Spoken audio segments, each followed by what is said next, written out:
Incremental routines.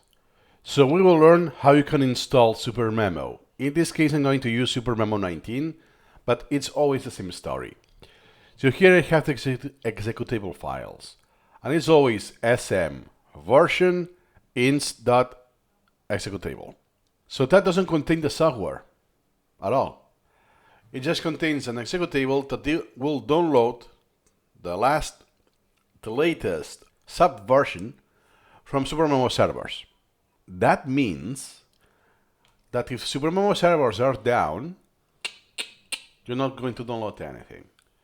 And on top of that, you will also download the ABC collection. So let's proceed. In my case, in my computer, I already have Supermemo 18. But I don't want to upgrade. In my case, I want a clean install because I want to keep both versions. If you want to replace it, feel free to upgrade, and that's it.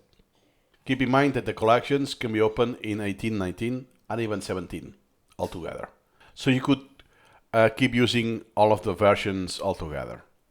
But in my case, I will do a clean install, a fresh copy, and I will call it Supermemo 19.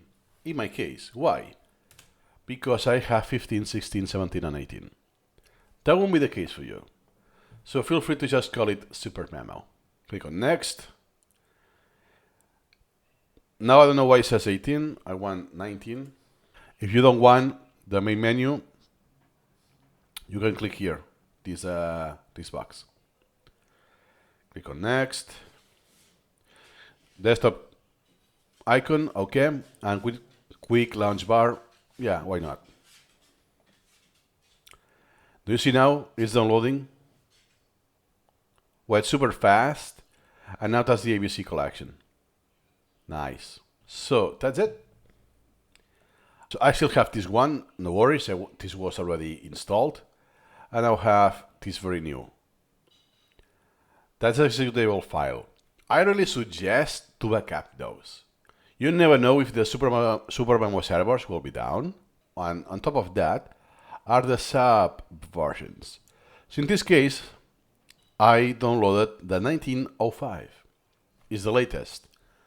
What if I want the 1903, 04, particularly? I cannot go to the website and download that particular version. So what I could do is I could do a backup, let's say a zip file, for instance, and now I call it 1905.